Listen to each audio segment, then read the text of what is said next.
Thank you so much for joining us at this Women's Empowerment Summit. I'm so glad to be with you today. My name is Dr. Veronica Hardy, and I'm currently a faculty member at UNC Pembroke. So I thought it would be important to engage in a very, relevant discussion with you. You can see the title says Coping with Unrecognized Grief, Reset, Readjust, and Refocus. Over the year 2020, it has been challenging and, for lack of better words, overwhelming for many. There has been such an increased experience of loss in our country as well as worldwide. And those losses have continued to enter into the year 2021. Oftentimes, we are limited in our focus of what loss is and how we tend to grieve. So I wanted to engage with you through this conversation about grief and what I refer to as unrecognized grief. I wanted to start with a reading from a therapist by the name of Mitch Davidowitz. And it says, it is a timely moment for all of us to reflect on the power of forgiveness in our lives. I have been deeply moved by those I have counseled who remain angry at themselves for some perceived shortcoming. Whether recent or decades old, there is a kind of grudge that we hold towards ourselves for having failed, disappointed, or perhaps not been as perfect as we hoped we would be. I believe that seeing ourselves mercifully and with the tender heart of self-compassion is an essential path towards self-forgiveness, letting go of unrealistic standards. Why do I share this reading with you? It's very relevant to what many of us may have been experiencing through 2020 into 2021, pertaining to unrecognized grief. I wanted to share with you about foundation. What does foundation mean? It is the basis of what we tend to stand on, what holds us up. And in 2020, the foundation for many of us was rocked. It was shaken. It affected our hopes. It affected our dreams. It affected our aspirations. When it comes to grief and loss, there are over 40 types of loss that people can experience throughout their lives. The most common types that most of us experience or are familiar with are the loss or death of someone who is very significant in our lives, or even the loss of a relationship, such as a divorce. But there are also losses from our hearts, such as our hopes, dreams, aspirations, our intents that we had set for ourselves, what we hope to step into each day, each month, or each year. And 2020, the pandemic and other occurrences, both nationally and internationally, kind of rocked that foundation and stripped us of those types of losses. So what is grief and how do we go about defining it? Last year, I had the opportunity to publish a grief workbook called The Process of Grief, the Underrated Form of Self-Care. I am a licensed clinical social worker. For years, I've worked with adults and children, but now I'm teaching at the University of North Carolina at Pembroke. But throughout my years, when I was engaging in clinical practice, whether I was providing assessments or counseling to individuals, I experienced multiple types of losses during my career experience. The loss of people who I was providing services to in various ways. So I developed the workbook to respond to the needs of helping professionals who may have experienced losses, especially during this pandemic. So I wanted to extend a quote from that workbook to you about the definition of grief. And it reads, grief is a response to a loss that affects persons across several dimensions. When I say dimensions, that means all the aspects of ourself, the emotional aspect, the psychological aspect, the spiritual aspects, the biological aspects, our interactions with other people, meaning the social aspects. So grief affects us in all areas of our lives. Whatever the type of loss that may have been, the separation of something significant. So let's go into the definition of loss, also quoted from the Process of Grief Workbook. And it says loss is a type of separation from an experience, an idea, an object, or a person of significance. So if you reflect over your year 2020, as women, as ladies, as mothers, as sisters, as leaders, as nurturers, as employees, as supervisors, educators, helping professionals, whatever role you may fill in this society, have you experienced some type of loss? Loss of your dreams, loss of your hopes, loss of experiences that you may have hoped for. So, question for you. What is one challenge you have experienced when navigating your own grieving process? When coping with whatever the loss may have been in your life, however it has affected you emotionally, psychologically, or socially, is there something that has blocked you or hindered you from fully engaging in your unique grieving process, your expression or your response to a loss? In other words, have you attempted to avoid it? Have you attempted to fill your life with what I call hyper productivity, excessive busyness, cleaning, overfilling the schedule of schedules of your children or even of yourself, finding ways to distract your mind? Or has there been embarrassment, feeling like you may be grieving too long and no one wants to listen to what I have to say, or no one wants to listen to my hurt or what I am experiencing? What has blocked you from being able to grieve? It is important to be able to express our grief, to not hold it captured within. We need to be able to navigate it and process it in order to move forward in a healthy manner. This is another reading from the Process of Grief, workbook. Why I put this here was just to identify that grief does not indicate an inability or a weakness to fulfill your life responsibilities, to be present in your home, to be present in your workplace, to be present in the lives of those who matter to you. That's not what grief is. We have our own unique ways to engage in grieving, to express our reaction to our loss, to express our hurt, to express our pain in being separated from something that has had such a significance in our lives. Part of the quote says, often we are taught to be strong, and we are taught that this means to suppress, which means hold back, hold in, not release our feelings, and to experience our grief in isolation, alone, in a closed room, or just holding it within. As a result, so many of us do not have an opportunity to process our grief in another manner. So are you holding your grief in? Is your grieving process being hindered? Self-care. Let's spend a moment in identifying what self-care means. I have here that self-care is targeted and intentional, meaning you are directing your efforts. You are intentionally engaging in actions to promote self-care in your life, to take care of you in all of those dimensions that I shared earlier, in your mind, in your spirit, in your relationships.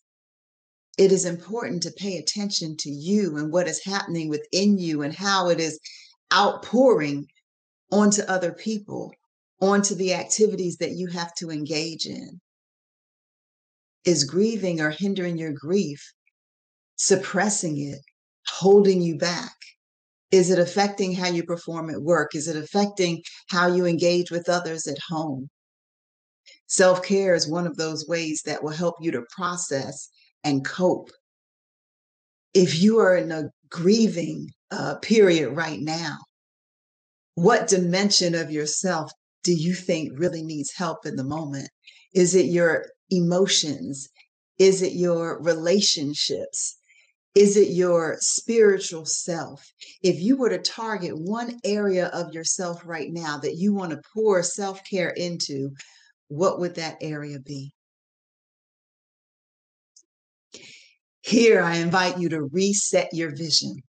I said earlier with 2020 and the pandemic affecting our lives, we may have been stripped, so it seems, of our dreams, our hopes, our aspirations, our anticipations, and experiences that we had planned or booked, vacations we had booked a long time ago. But I'm here to encourage you, don't let go of your vision. 2021 is a period where we can start to reset that vision and to feel empowered. What is my next step? What will be my plan? My grandfather, Reverend Moses Hardy Sr., was a pastor, and he had these amazing quotes that he would share. I wanted to share this one with you, which is influenced by an experience in the Bible about a crossing through a Red Sea, a crossing through a hard place and getting to the other side, reaching a vision within due time. And this quote says, "We all have a Red Sea to pass through. The Red Sea can be your health, your responsibilities, and even your challenges. You may not pass through the first time due to looking back, but do not give up. No one else can take the journey for you. Learn from each experience, build fresh treasures of knowledge. In doing so, remember that God will take the lead. He is your unfailing rock, and He is with you." So continuing to press through whatever those challenges are, sometimes regret, sometimes lack of unforgiveness for ourselves, sometimes guilt, sometimes shame will make us look back or be a stumbling block in our way. But keep pressing, because you're the only one who can reset your vision. You're the only one who can keep moving forward. And through each experience, as you are moving forward, seek to learn from it, seek to gain new knowledge, and then ask yourself, what insights have I learned about myself? What insights, what learning have I gained about my environment, about my own life process and journey, and how I navigate it? And how can I use that to step even closer to my vision? I've shared this quote within one of my publications called Becoming Untangled. Becoming untangled from weights, situations, people, thoughts that may be holding us back from moving forward. So I challenge you today, in spite of the losses, the loss of experiences, the loss of dreams, the perceived loss of hopes affected by the pandemic, I challenge you to reset your vision. What is a vision? I have definitions right here before you, but I think of a vision of being able to see, not necessarily visually see, but in your mind to create an image about what you want to step into, a goal and intention, something that can encourage you and empower you to be able to move forward. So ladies, I challenge you to reset your vision. 2021, what do you want your future to look like? What do you want your next dream to be? Just a few questions for you as we begin to draw to a close. And I've been enjoying just sharing this information to you. And I hope you have been enjoying receiving it and that you will be able to apply it to your lives. What is your vision? Are you living in alignment with who you want to be? Ask yourself that. Are you living in alignment?